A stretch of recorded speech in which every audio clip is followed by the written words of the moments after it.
This is The Baseline, discussing the hot button topics of the NBA.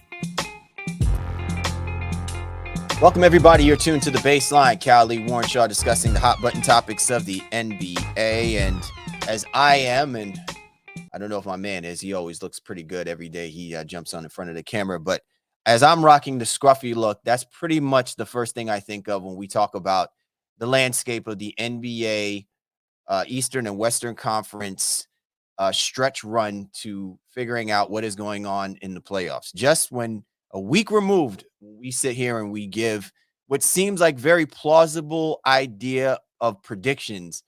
Again, change happens. And so we're going to continue to keep seeing this until we finally have a landing spot for all 16 teams eventually playing themselves with an opportunity for a chance at the playoffs. And, you know, clearly it's all about who gets in and who doesn't.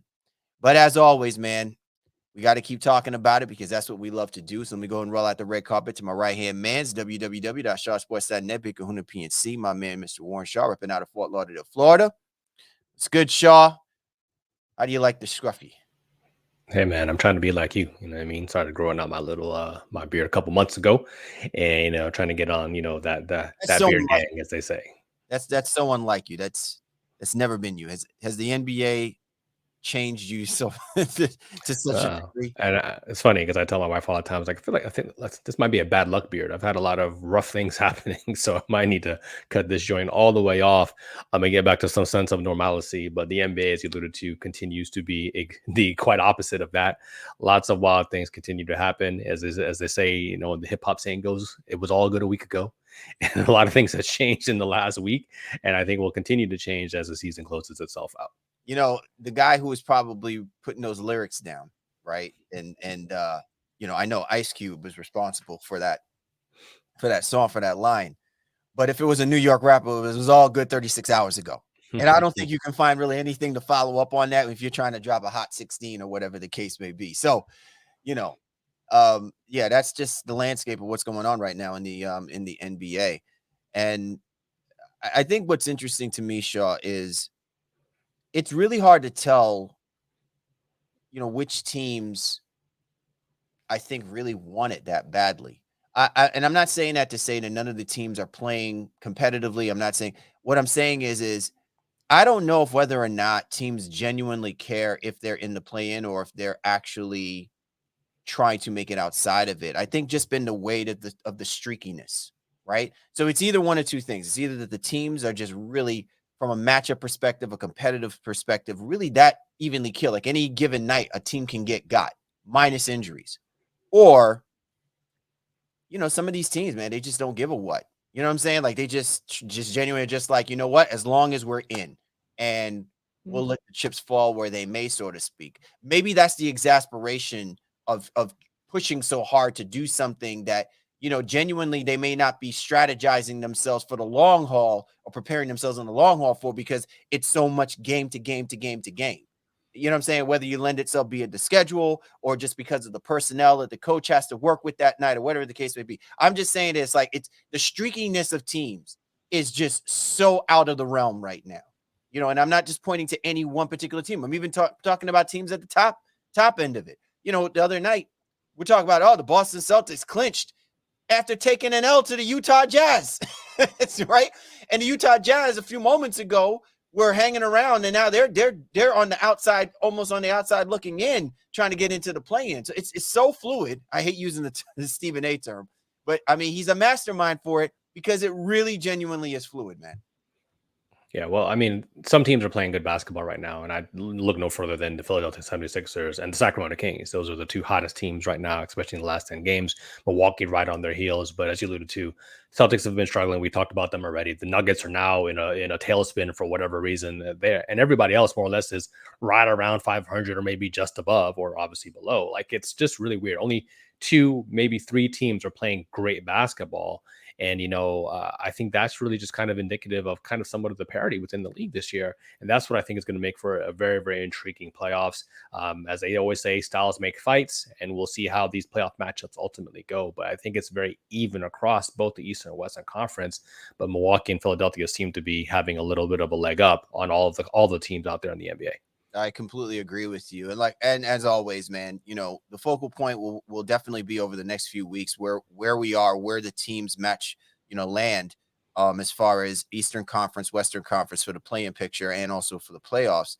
But we'd be remiss if we weren't kind of highlighting where these trends are shifting our eyes towards, because it's really interesting how things are panning out. Like you can clearly see that out in the Eastern Conference, teams handling their business.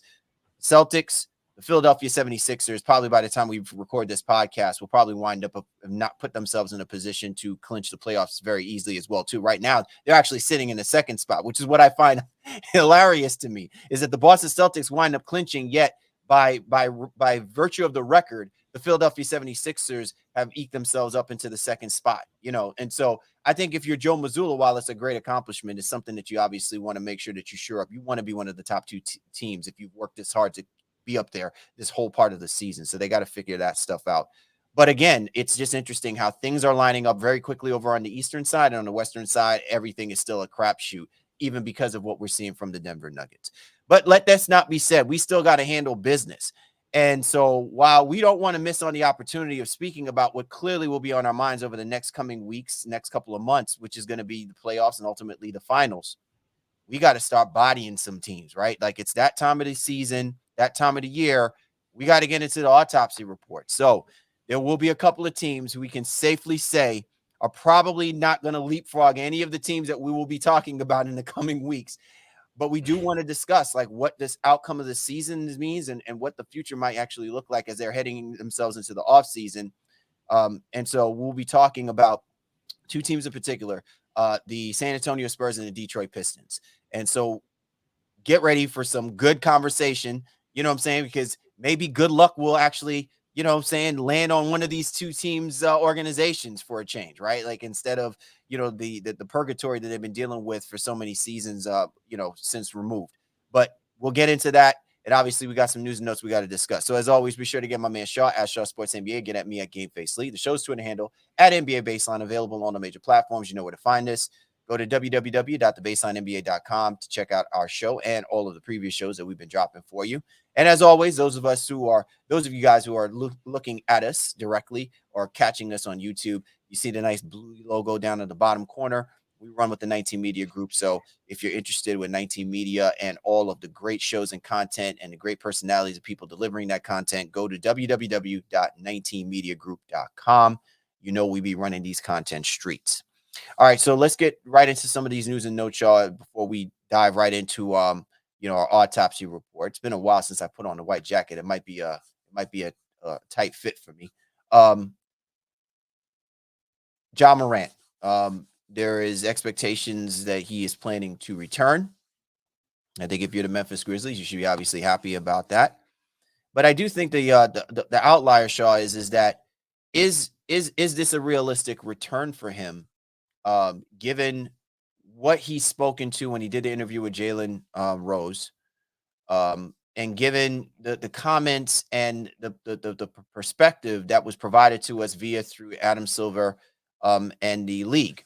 And I do find it somewhat interesting, because when it comes to something like this, when you're talking about, dealing with stress, mental well-being, health, and things of that nature, I just think it's a very fine line to say that you have gotten yourself right in less than a week, and that you're going to be okay to come in and play basketball. Well, clearly this has nothing to do with the game of basketball, but more so has to do with your approach as a person, and how you conduct yourself accordingly on and off the basketball court.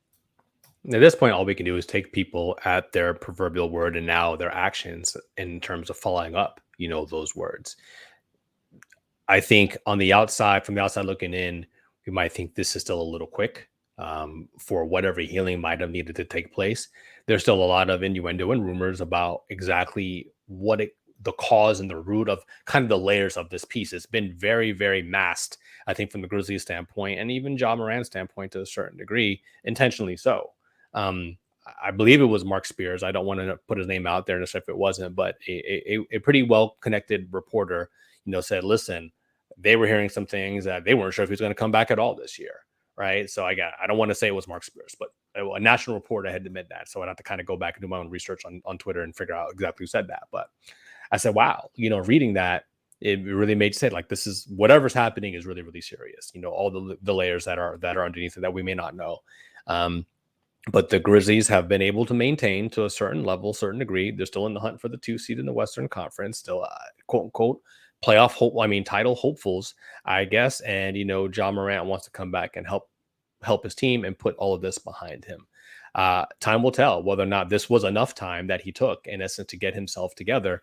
But I agree with you. It seems a little quick, but we're not in his head. We don't know how down he really was, how great the help he received was to kind of get him back to this return to play. And this is a situation, even though we don't know exactly what the situation is. Situations like these are all very, very subjective. And it's up to that individual to see how much time they need to heal and ultimately come back and be, resembling their former selves. So we'll see how it goes on the court when he returns this week at some point. And, I think we're all rooting for him. But a lot of what you've said makes a lot of sense in terms of like, hey, now let's rush him to be the face of the league, even the face of the franchise at this point. Take the requisite time to get right, help your teammates in whatever capacity you can. And then also obviously making sure that you're taking yourself off the floor first and foremost. I don't want to belabor this because I think this is going to be maybe the theme word for this week is fluid. This is going to be a very fluid situation. I will say this, though, to piggyback off of my comments from last week. I spoke more to Ja Morant and I spoke more to the organization and what they really should be seeing from this. And I think what I'm going to carry now towards this week after hearing these comments is this. If you're the Memphis Grizzlies, right? And even if you do or you don't want to believe that Ja Morant is your guy, right? Like we see it before. Like they say good things, but in the back room, they obviously, want to make sure that they have contingency plans to shield the organization from any backlash or things that may take place. But I think genuinely, if you believe in, and I often felt that this was always the case with the Memphis Grizzlies and organizations, with the players that they've brought in, what they've built over the last, 10 plus years, more than a decade, is that they back their players. And I probably would have liked to have seen a little bit more of that from the Memphis Grizzlies. I feel like there is this, oh, we didn't realize, or oh my gosh, we're probably as shocked as you guys. And I don't know if I'm necessarily buying that. I think this is not about PR. This is about, knowing, like the NBA should not know about this before you as an organization should know about it. And I think that's where I have some of those concerns. I'm not putting this on Jenkins. I don't think that this is a Jenkins issue. But he is a part of the organization. I think this is an organizational issue as well, too, that you have to make sure that if you are going to put out there that you're about the well-being of your players, that you want to be there to make sure that you're fully supporting them in their abilities to get it right. Because I don't know how many opportunities you can get it right when situations like what we're talking about with Ja Morant can go so wrong so quickly.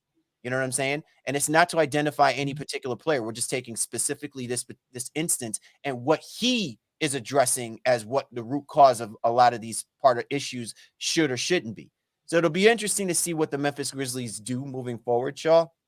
But I caution the idea and the premise that, if a player is coming out there making these, he's doing these interviews and he's doing this, and this is more solo-ish, and I don't see the Memphis Grizzlies, kind of behind him. I don't see the organization with him when he's really there to speak to those things. I'm not saying to PR him and to get him to say the politically correct thing. What I'm saying is to give us the perception that they are also in it as well, too, that they are really fully cemented and behind getting him right. If they are with him on that, then I can buy into the idea that this process that he's going through can only be enabled by him getting back on the basketball court and him doing what he knows he's good at doing, because that's what great athletes believe. When everything else around them falls apart, they want to be in their happy place, and their happy place is going out there and balling. All I'm saying is that if that doesn't even feel right and seem right, if you're the Memphis Grizzlies, you cannot think that by just putting them out there, that is going to help you, that is going to help the team, that is going to help what all perceptions are. Because what you're giving people is this idea is that without him, they can't win this chip.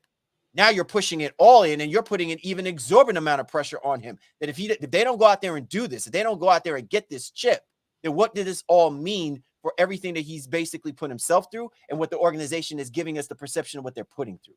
That's all that I'm saying on that. Yeah. I mean, I don't know if I agree fully there. I think there's like, from what you hear now, Memphis is saying when they leave towns, like they're not going to hang out. So if they're in Miami, they don't have another trip to Miami, but anywhere they go, they're leaving right after the game. They're not going to hang out in other cities. So that's what they're saying, to try to help mitigate some of the issues, so to speak. There's so many things that happen behind the scenes like that, though. Like that's not really solving a problem. That's babysitting. No, I mean, but you got to take those steps. I understand. Well too. Yes. And I think each team has their own set of rules and their own ways of handling things. And there's just teams that are more vocal than others. Miami's very secretive. The Knicks, to some degree, are very secretive. The Spurs are very secretive. Right. Whereas teams like the Lakers, you get a lot of information about them one way or the other, whether those are leaks or they're happy to put their business out there. I think Memphis is one of those teams that, hey, they want to be able to try to protect their star in a way that they feel is best for them, and we're not necessarily going to know and be privy to everything that they're doing in front of the cameras, behind the scenes, or one way or the other. But at the end of the day, it's like we're happy he'll be back, and like I think what you said was poignant. It's a fluid situation, so let's see how it all goes. Absolutely. You're tuned to the Baseline. Callie, Warren Shaw discussing the hot button topics of the NBA as we keep things moving along. Anthony Edwards is going to be out indefinitely. Suffered a pretty, for his athleticism, it seems like it's a pretty severe injury. And so because of the high amount of pressurized games that the Timberwolves are playing now at this particular juncture, to secure an opportunity for them to be able to participate in the play-in, him being out indefinitely, Shaw, I mean, you got to think about this. Unless you see Karl Anthony Towns, really making that return sooner than later, I mean, what are the realistic chances that we do see the Timberwolves trying to, rush Anthony Edwards back in there? Or if Cat does come back, do they kind of really take their time and really properly evaluate this for him, given the fact that, this guy's got a long career, he's a superstar above anything else, but just at the risk of bringing him back for like a play-in situation, if he's not going to be 100% healthy, I don't know. So it's kind of a toss up here. It's tough. It's really tough. And the timing could not be worse, as they're really fighting for seeding to try to get in above the play-in line. It doesn't look like, that's probable. I think at this point, they'll probably be in the play-in tournament itself. You made a move that I think ultimately helped your team by bringing in Conley and moving D'Angelo Russell away. But now with Anthony Edwards out and Cat still out, you could use a guy with offensive swagger, D'Angelo Russell, because Conley is obviously more of a distributor and not, a prolific scorer, I think, at this stage of his career. It's just bad timing. And Ken Finch and company more or less kind of cobbled together a couple wins. Cat is still a week or two away from returning, depending on who you talk to. And indefinitely for Anthony Edwards means, well, he could be back in 2 games, 3 games, 3 weeks. We still don't know. I just feel really bad for this Minnesota team who's had their season really derailed from the very beginning with the Cat injury, and it's going to be interesting to see how it finishes out. They have an interesting schedule. They do get to be masters of their own destiny to some degree, but do they have enough offensive firepower, or can they become defensive stalwarts and juggernauts? Which I guess is possible to some degree with some of the personnel that they have now to scrape by and then wait till the offensive reserves kind of come back.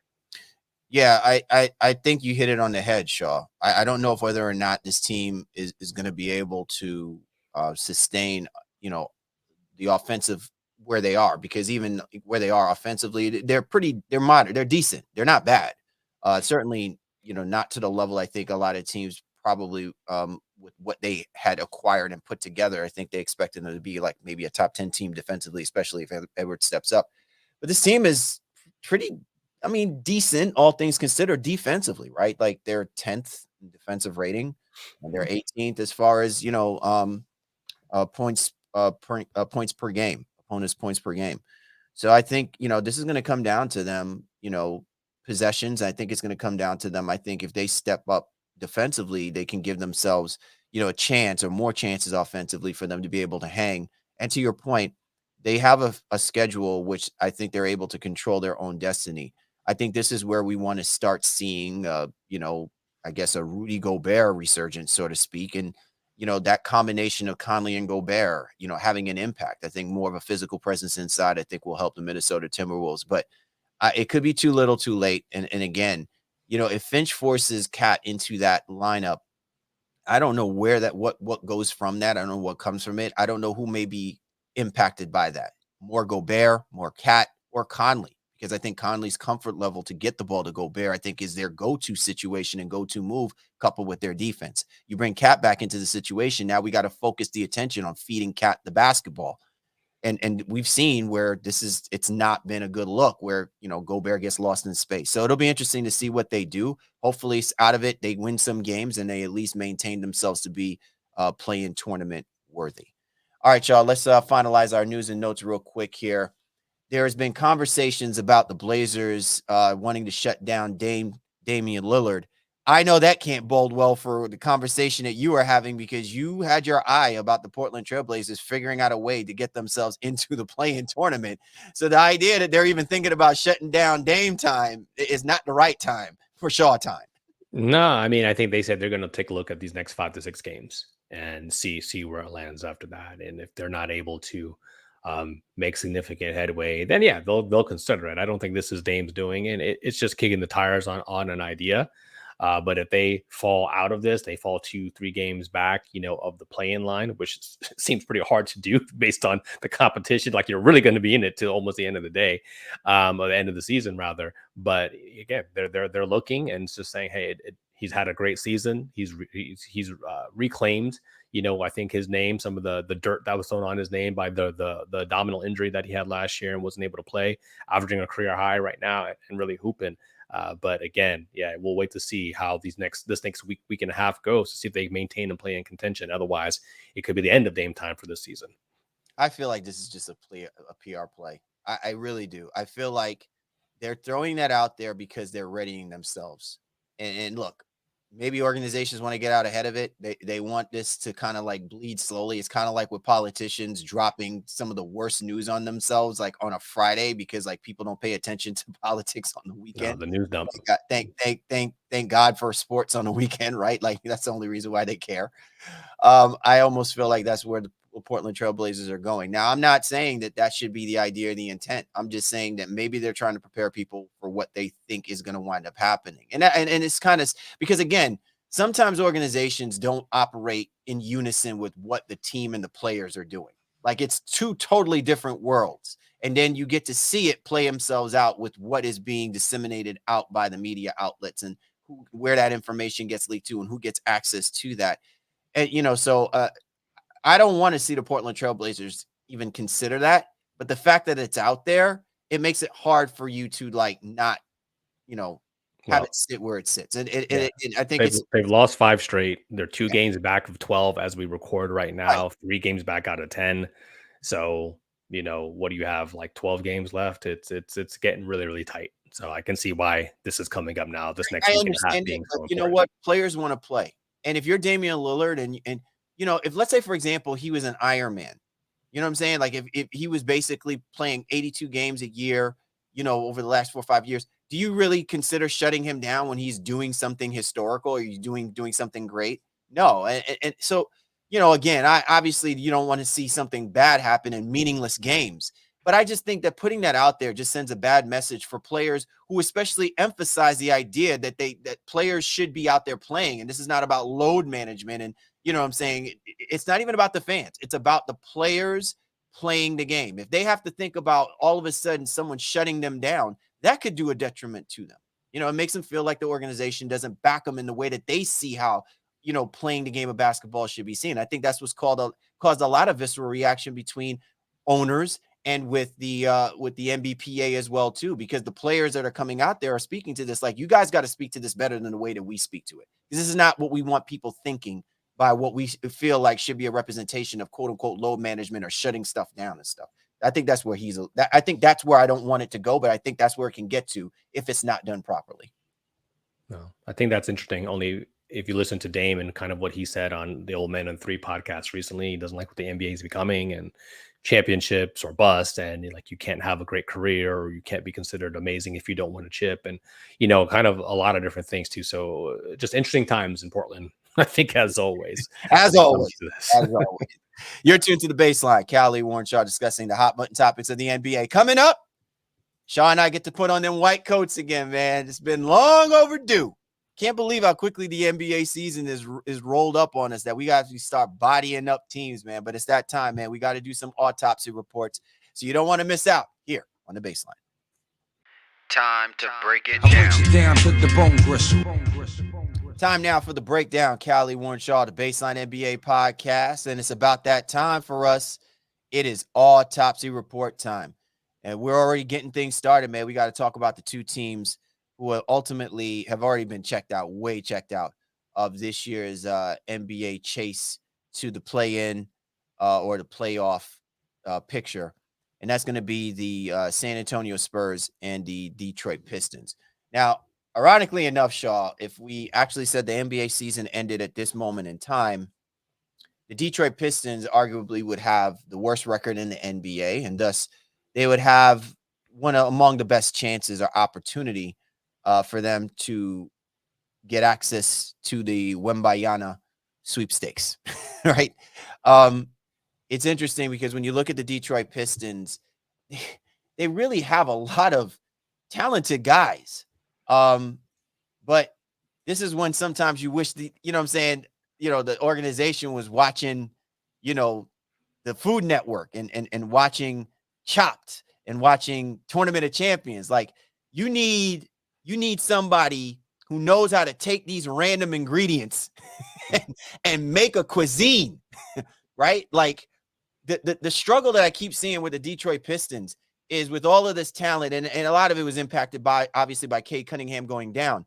But you got a lot of talent here, and we still have no conceivable idea about what this team really should be like, is constructed like, should feel like, should look like.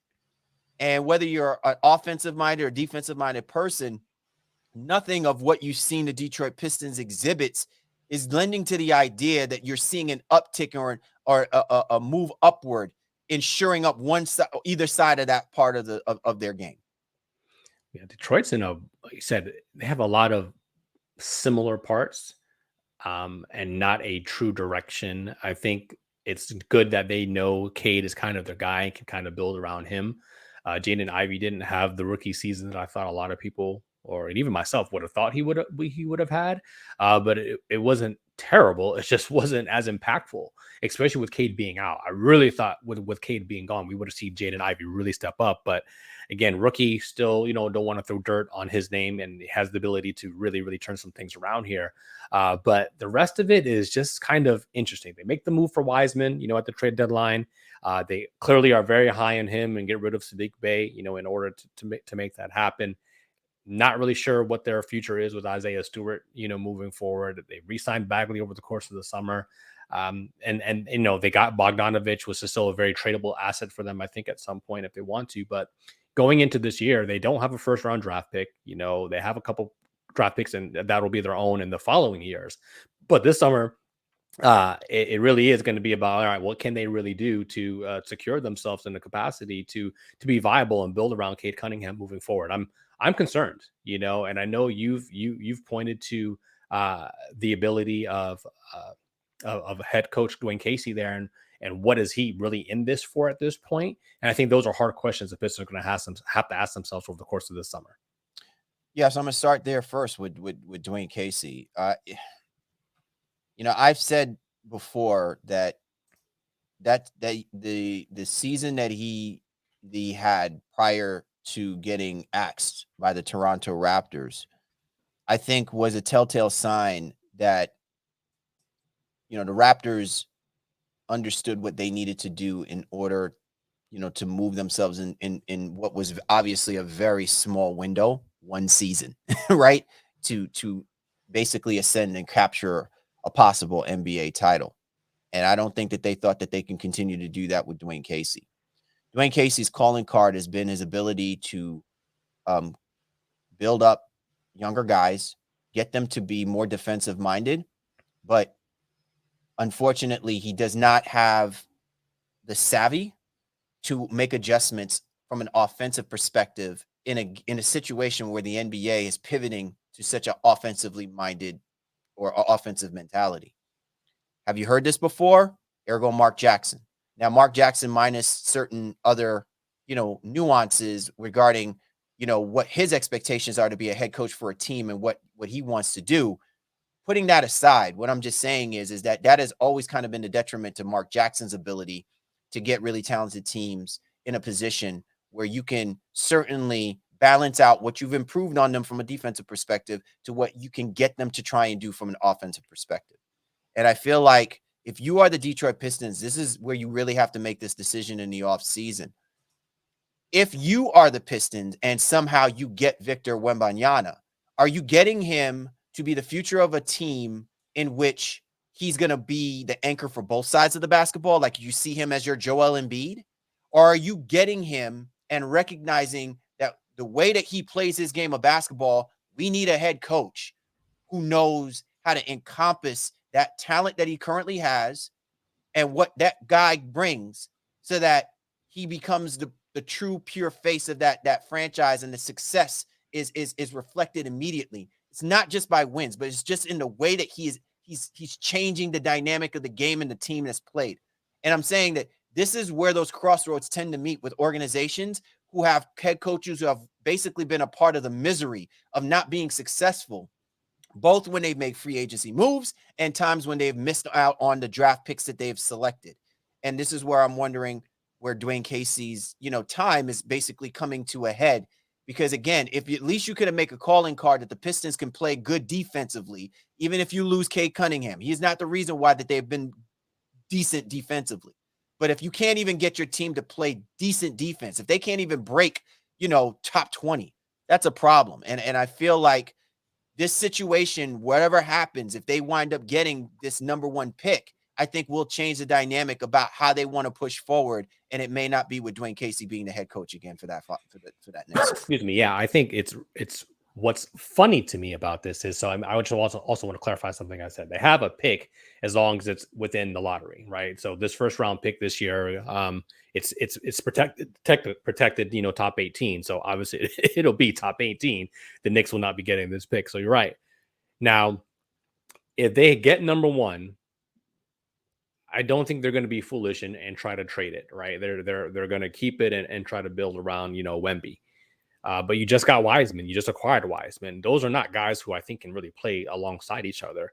And then in addition to Bagley and Stewart. So I think, they may decline some player options here and try to move Bagley, but they may decline the player option of Isaiah Stewart or try to sign and trade him somewhere else. You don't not take Wemby because you have Wiseman, but you do have some duplicity here and some even triplicity that you're trying to unpack, because that's kind of where the situation they're in right now. It became power forward central for a while here. We've been talking about this with the Pistons. And early to your point about Dwayne Casey, now, do you reward him for these lean years and say, hey, well, now we're going to be on an upward trajectory because we have a Wemby or a Scoot Henderson or whoever to build around alongside Cade Cunningham? Or is it like, hey, you're not the guy for this because you're a more seasoned veteran coach?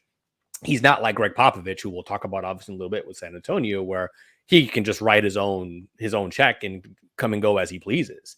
I think Detroit has to really think about. I do have an interesting take that I'll give you about Pop and what may happen if they get Wemby. But yeah, but I think with Casey, he also has to be in lockstep with the management to understand. It's like, all right, well, what are we really trying to do now? And keeping a guy like Bogdanovich, to me, is, I don't know. I just don't quite get it. How he's helping in a way in the veterans as a veteran presence, in addition to being, productive offensively on the floor. But I just really feel like they should have moved on. But that's neither here or there. At the end of the day, Burks player option probably declined. Killian Hayes, do you keep him alongside for Jaden Ivey insurance? But I guess maybe it depends what pick you get between, Wemby and maybe Scoot Henderson or whatever the case may be. As I already talked about Isaiah Stewart, I think Isaiah Livers is probably going to be off this team. Everybody else doesn't have a contract going into next year. Diallo's up. Corey Joseph is up. Rodney Magruder is already gone. RJ Hampton, they picked up off of waivers, from the Orlando Magic. This team is very, very lean. They do have the ability to spend some money in addition to that as well, especially if they decline all those options and then get a top draft pick in here. But you're still going to be looking at a team that has a lot of work to do. And I think Dwayne Casey has to figure out, does he want to be a part of this for the long haul? Okay, let me ask you this question, Shaw. Which dynamic do you see working for the Detroit Pistons, right? Like which tandem? Because at some point you got to start forming, you got to start looking to form your super friends, right? Like you got to start forming a super team here, right? So who is it that you see? Or is it really predicated on it's going to be determined by whether or not they do get access to Wemby? So I could repeat your question. I don't think if I quite understanding. Like, Okay, which tandem you said? Right. Like you got all of this talent right now, right? We've seen, spots of guys stepping up and having games, but we don't see consistency. And at some point, when Cade Cunningham comes back, Cade is going to have to be paired up with somebody who he says, this is part of my future. You know what I'm saying? Like it's going to be Ivy. It's going to be Hayes. It's got to be somebody that you got to be paired up with, say, we're going to start with this and we're going to roll, right? Because now we've seen Jaden Ivey on his own. He clearly is not right in that position just yet.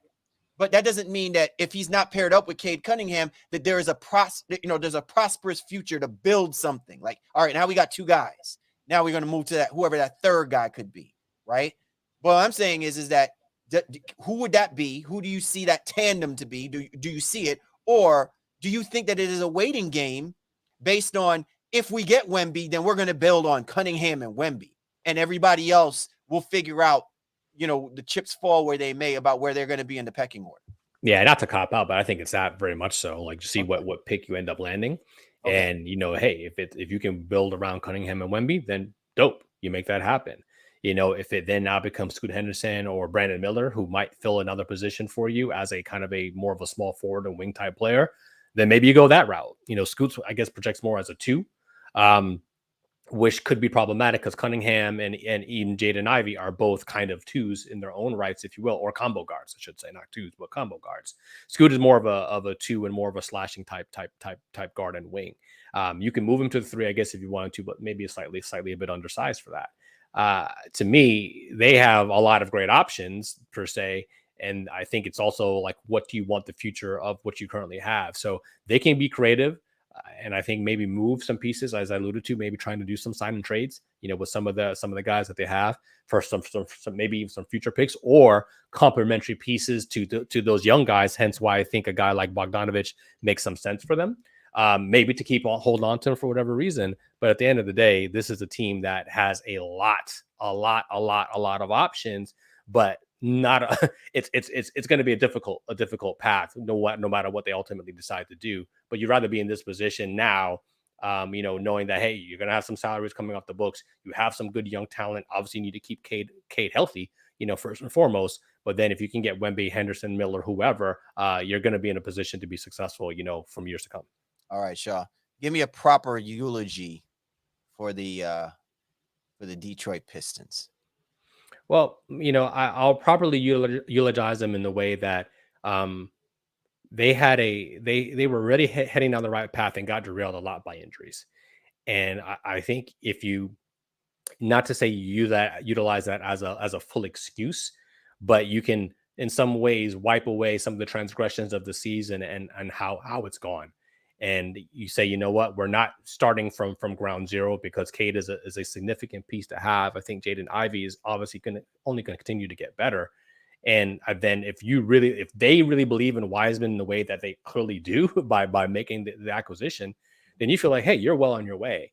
So they're going to need some shooting to complement, I guess, what they have here too. Again, hence why they are probably holding on to Bogdanovich a little bit. But even Jalen Duren, we didn't even talk about him. That's another, big who was getting double doubles in the middle of the season. They put him into the starting lineup. And I think that's something that is pretty significant for them long term. So excited for the Detroit Pistons in a lot of ways, but the season is not all lost.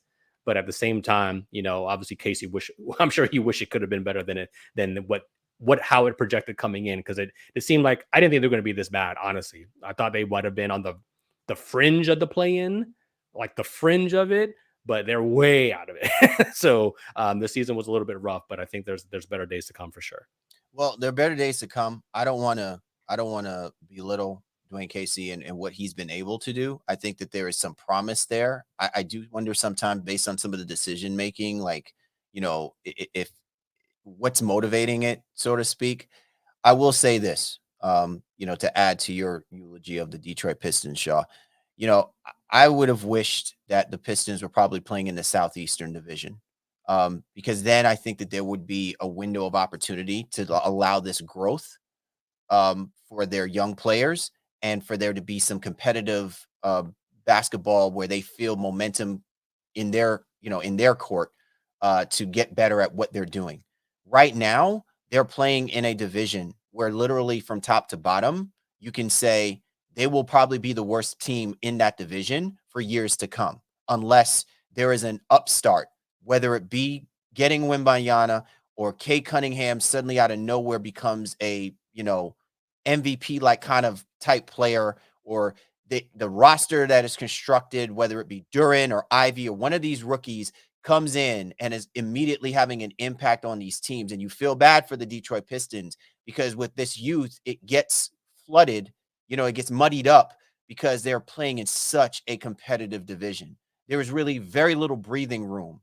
And I think it's going to come down to that maturity that has to happen quickly for them if they're going to survive and thrive over the next few years. And so it'll be interesting to see if the organization thinks they can continue to do that with Dwayne Casey and his staff, or if they have to change that, pivot that very quickly based off of what happens for this upcoming draft. If they get Wembanyama, it will be very interesting to see what kind of leash Casey is going to have and how quickly he can get these guys to step in and step up in arguably what is going to continue to be a very talented, flooded division in the Central.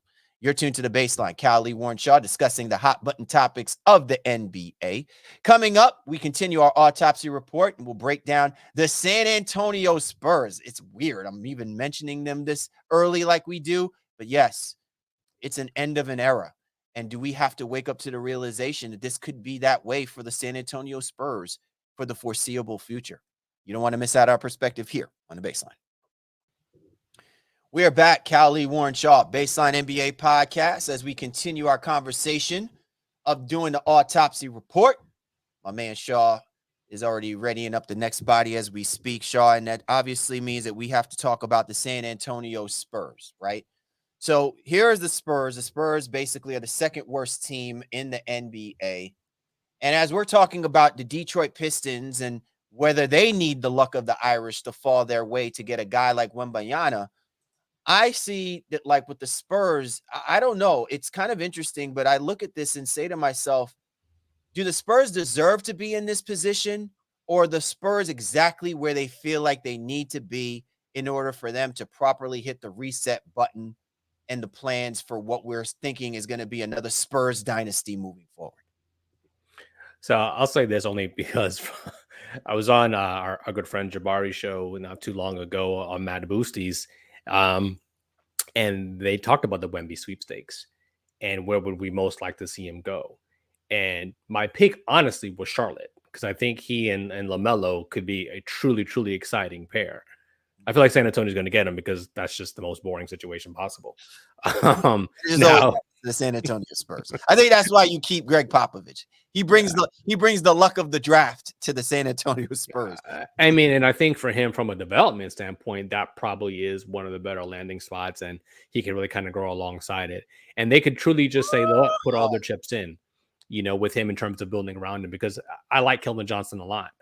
You're not building your team around Keldon Johnson. You're not building your team around Devin Vassell. Like, those are nice complementary players, even high level guys, but they're not building blocks of a franchise. And that's no disrespect at all. I think they're excited about the potential of getting, a guy like Wemby or Scoot Henderson or Brandon Miller. But the crown jewel obviously is Wemby, and they'd love to be able to do that. Moving Portal at the deadline was, I think, a significant sign of things to come. While they have I think a player option, or Zach Collins' contract, not a player option, but he has a team option that's non-guaranteed for next year. He's playing well to end the season. But you don't not make the move for Wemby because you have Zach Collins, right? And there's nobody else here, I think, that's standing in their way. So San Antonio is a, with the exception of some of the guys we just mentioned, is a misnomer of who he played for. If you were playing that game on TNT, because those are guys who a lot of uninitiated NBA fans and are not going to know who they are. It's just they've accumulated a roster of hardworking guys, but not necessarily name brand guys who are going to be in the league for 10, 15 years at the same time, if that makes some sense. I got a question to ask you before I make my comment that I alluded to earlier about what Wembanyama might mean for the San Antonio Spurs. If you could kind of like what is Victor Wembanyama to you? Like what does he represent? Does he represent the future, of the NBA? Does he represent to you what we hope will come of guys of his build that has that type of it within them, very similar to like what we see in a Giannis and maybe some other internationally based or influenced players and stuff like that. Like what would be your assessment of a guy like Wembanyama for this draft? I mean, I think he's he's probably more Embiid than other players, that I think some comps are trying to get to. He's not as forceful and physical as Giannis is, and maybe still not even as graceful, but he has a little bit more bounce and wiggle than Embiid does, I think, off the bounce right now, currently. So that's where you're kind of getting some semblance of a mold there, but he doesn't have the physicality. He doesn't even have the physicality of even Embiid right now, let alone Giannis. But I think you're looking at the highest end, those types of guys. And ultimately, if he can stay healthy, because the fact he's as tall as he is, can block shots, shoot the basketball, maybe not as skilled a passer as of yet. So that's where, some of those comparisons, even with Embiid and Giannis, wouldn't necessarily correlate. But he's not somebody who you don't take a flyer on. And I think that's being, a little coy, with that terminology. Any team, and any of the teams that we're going to talk about in the early part of our autopsy reports here now would be excited and love to have him on their roster and would not get him as a result of anybody else who they currently have. So San Antonio, with their long-standing ability to player develop, might be a great landing spot for him long term. But what does long term mean for him? And as it would relate potentially to any player that they'd get, as it would relate to Greg Popovich's term and tenure with the roster, like is he going to be here 3 years down the road where you're really going to start to see the spoils of what any of these players are going to ultimately become? Because I don't know if anyone's coming in here, and I don't know if Wemby's coming in here and averaging you 20 and 10 in year one. But 15 and 8, whatever it is, I think those are very plausible type numbers, or whatever the case would be. Just projecting here, we don't really know. But again, is Popovich long for this process? 3 years down the line, when the Spurs would presumably be back in the hunt for contention. But they have a lot of money. And that's another thing too. They have a lot of money, and then they can make some other moves and a lot of picks for the next, 4 years, that they can cobble some things together to maybe get back into this faster than we may even ordinarily project. Yeah. So you kind of hit it on the head a little bit to where my trepidation lies. If you're the San Antonio Spurs, I think a lot of this is going to be predicated on the future of Greg Popovich, right? It's great that Greg Popovich can really write his own destiny. I think it comes down to, do you have the patience to be a part of the replenishment process, not the rebuilding process, the replenishment process. I think with the San Antonio Spurs, what we have always applauded them is their ability to fortify the pillars of their team, right? And to continually add pieces while that team continues to strengthen. It's basically a dual they have two things going on at the same time, which is why they've sustained their level of dominance and created that dynasty that they've created for us, in the early 2000s, and really the two teens, right? The 20 teens. But I think this is a different situation, because when they went and they drafted, say, was it losing me? Duncan. When they drafted Tim Duncan, they had, Robinson next to him. and Robinson showed him how to apply the physicality to the position that he played, right? But everything else was all on Duncan, right? So I think the talent's going to be there if they land a guy like Wembanyama. What I'm just finding interesting is who are the Spurs going to put next to him to elevate him to that competitive level that we're hoping that he can see himself competing against the Embiids, the Jokic's, you know what I'm saying? The Giannis's, right? On a night in, night out basis, and you're seeing it elevate. And as an organization, if you're the San Antonio Spurs, obviously you have to pivot from what you've been doing offensively the last few years. Now, a lot of that is obviously impacted that they haven't had a cohesive point guard situation going, right? Dejounte Murray puts up numbers, but do we really think that Dejounte Murray impacted everything that was going on for that team? He looked impressive, but you see him now playing out in Atlanta with Trae Young, and you can see that this is a work in progress for him on where he fits in from what he was used to doing in San Antonio. I think you could make an argument that he had better communication and a better thing going with DeMar DeRozan than he has right now with Trae Young. So it'll be interesting to see who Popovich, Buford, and the guys put around Wembanyama in order for us to see this incremental level of success for the San Antonio Spurs. And I'm going to be the person to say this. If they do get a Wembanyama, I don't know. Like, I don't want to make it sound like I don't want to see Greg Popovich continue to coach in the NBA, but I'm just wondering, does Greg Popovich still want to coach like this in the NBA? Because this is going to be a project in and of itself. There is greatness there, no question. But he could even be better suited doing it from an executive level than it really is about what he has to subject himself through and what the team is going to be putting themselves through over the next few seasons as a coach.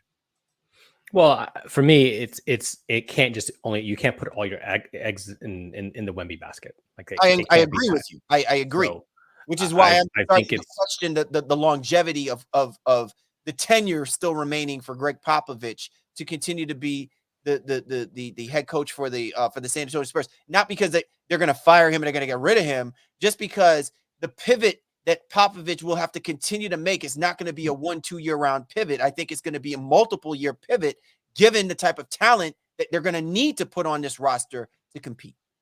Right. I mean, no matter who they get. So whether that's Miller, Henderson, whoever else on the line, you don't even know what their talent evaluation is. Like San Antonio thinks outside the box a little. So they may think such and such, some deep level analytics would be the better pick, a la Danny Ainge with Jason Tatum and the Marco Fultz situation. Like you just never know. So we don't want to over Wembasize this conversation. But to your point, in general, that makes a lot of sense. And similar to what we're talking about Detroit, again, is Casey long for this process? Is Popovich long for this process?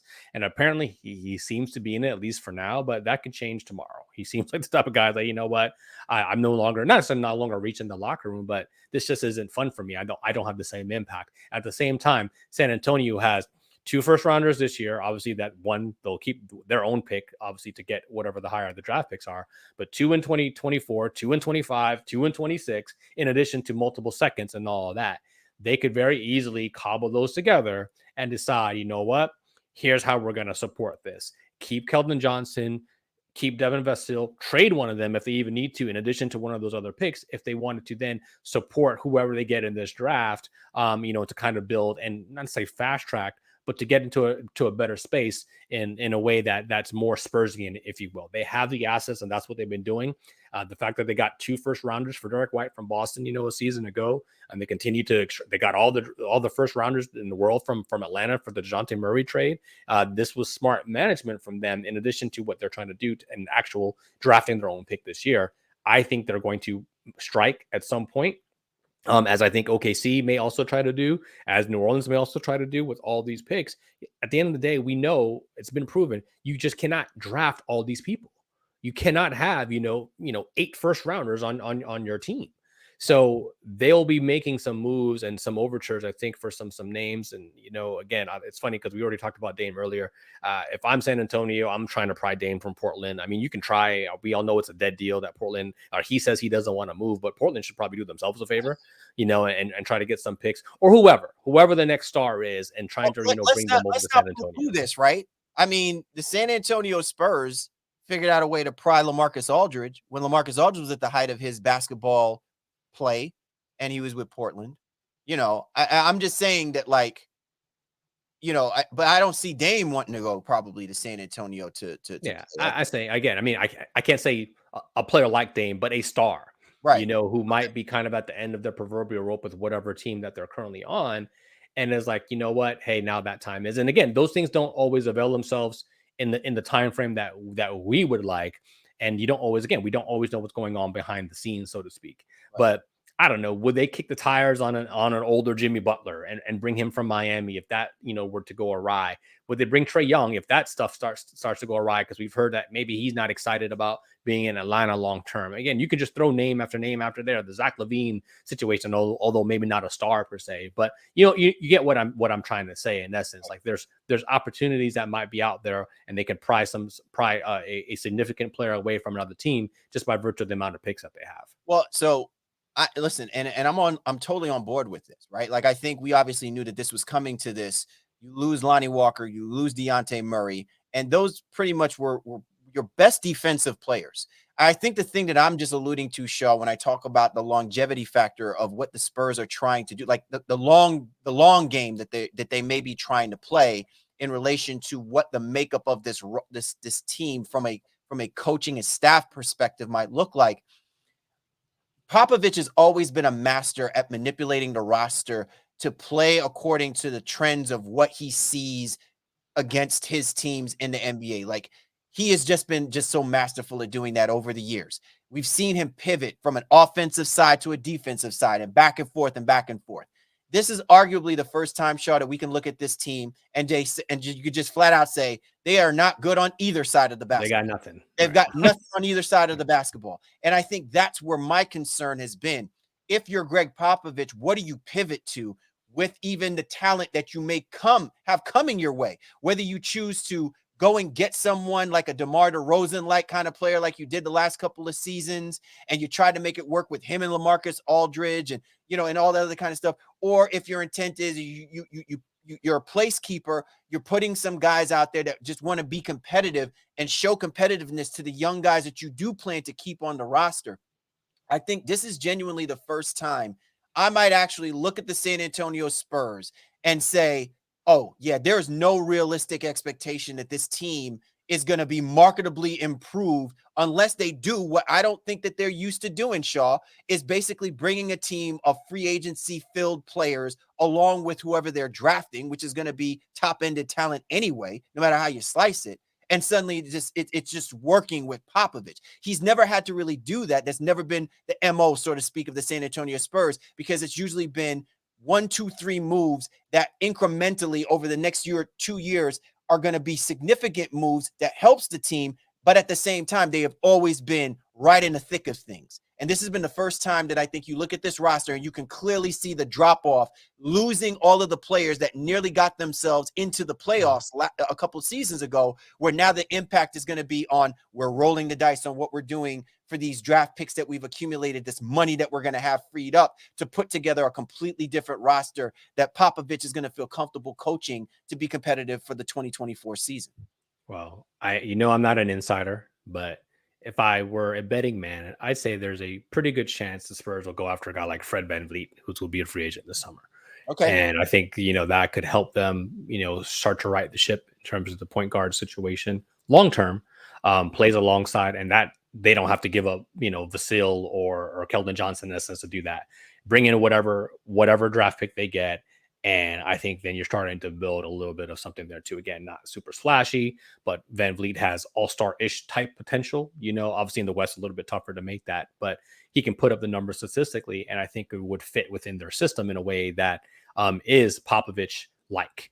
And so I think those are the types of moves where it'll be, like you said, kind of incremental, maybe not overly splashy, especially if they're not able to, combine some of those picks that they have. But they could sign a guy like Fred VanVleet this offseason and feel like they're heading in the right direction, especially with the draft pick they ultimately get. So San Antonio, not the Spurs, these aren't your granddad Spurs, as people say. They are definitely heading in a new direction, but hopefully it can be exciting for them, and I think that's what we want to kind of bank on to some degree. Like they they have done a good job for the most part over the years in changing with the times and changing with the roster that they have. So now they got to decide what type of team they want to be. And I think Popovich will be able to coach that or bring in the next person, because the Hawks getting Quinn Snyder, I think, is pretty significant. Because obviously he was very heavily tied in rumor to San Antonio had Popovich been ready to step down. And not to say that there'll be a shortage of guys, especially even younger guys who haven't had their shot yet, who would be willing to take a head coaching job there. But I do think they have some things to figure out specifically, but it's not destitute. Despite them not having like name guys, they have an ability to make a pretty significant headway in getting back to some level of competitiveness here within the next couple seasons. Do you think, and we'll get into our eulogies in a sec, Shaw, do you think if Popovich was basically saying, I'm getting ready to hang him up, call it a day, the idea of Ime Udoka coming in to coach that team would be a good look? You jumping off the reservation. I don't know. I'm just saying. I'm just throwing that out there. Like, how am I jumping off the reservation? I think that given what Udoka went through, I think that would be a pretty significant change for the Spurs. Also, don't forget that they had their own situation with I can't remember his name, but the draft pick who just more or less just left, and one of their psychiatrists on their team, and that young lady. I don't think they want to bring in any situation that is adverse to a female work environment. And unfortunately for Udoka, that's kind of the stigma that surrounds his name currently. All right, Shaw, lay out a eulogy for me for the San Antonio Spurs. Well, San Antonio, you have an opportunity to be pretty good. Maybe that's strong to be decent here within even the next year or two. I think Vasil and Johnson have both had a lot of injuries this past year. And if they can remain healthy, you can build on, Trey Jones and then whatever you ultimately decide to do in free agency. This is a team that can get back to a certain level of competitiveness here too. And at least I think be in the hunt for a play-in. I mean that sincerely. I think if they get the right draft pick and then can stay healthy, especially with Popovich's coaching, this might be at least this level of bad, 50, 56 losses will probably end up, where they end up landing or whatever the case may be. I don't think they'll be there, and they can be more closer to, again, trying to scratch in for a play-in team or just being competitive. And they've had some good wins this year too, so I don't want to take that away from them. But we know that this is not Spurs basketball. 29th in offensive rating, 30th in defensive rating, 30th, 30th in net rating as well. Like, this is not who the Spurs are, and they're going to be significantly better, I think, in the years to come. Better days are ahead for you, San Antonio. I think that this is really, an outlier given the circumstances of the situation, and it's what happens when you pretty much offload literally all of the talent. Now, whether it was intentional or not intentional, I think that intentional. Well, I mean, if the intention is saying we're trying to get Wembanyama, okay, I understand that. If there was a freak accident to Wembanyama being injured, like, they're going to have to figure it out with whoever isn't a part of the draft. I'm just saying what I'm used to seeing from the Spurs is that it doesn't matter, who's on there. It's about us being able to see what this team wants to look like, wants to be like from a competitive standpoint. And I don't think that if you're Greg Popovich, you want to feel comfortable not seeing anything promising coming from what's taken place this past season. Awesome show this week, Shaw. And as always, man, sincerely, you do it better than nobody, my friend. The nuances, I don't know why you're not an executive or GM right now. But people are missing out, man. I know you love putting on a white jacket and, what I'm saying, putting a stethoscope to a dead heartbeat, but still, you are the life force for this show, and we are grateful for that. Oh, wow. Look at those compliments out here, feeling all warm and fuzzy. Well, we all know that this show does not run without the both of us. You should have said, I'm feeling all warm and scruffy. There you go. That would have been tying back in. See, again, you and your hip hop double entendres and you need connections, bro. But at the end of the day, again, the baseline is always a fun time, and when it gets to Autopsy point, it's exciting for us. And with these teams being officially mathematically eliminated, we figured we get started early because excuse me, they have no chance of making the playoffs. We know that now, so let's go ahead.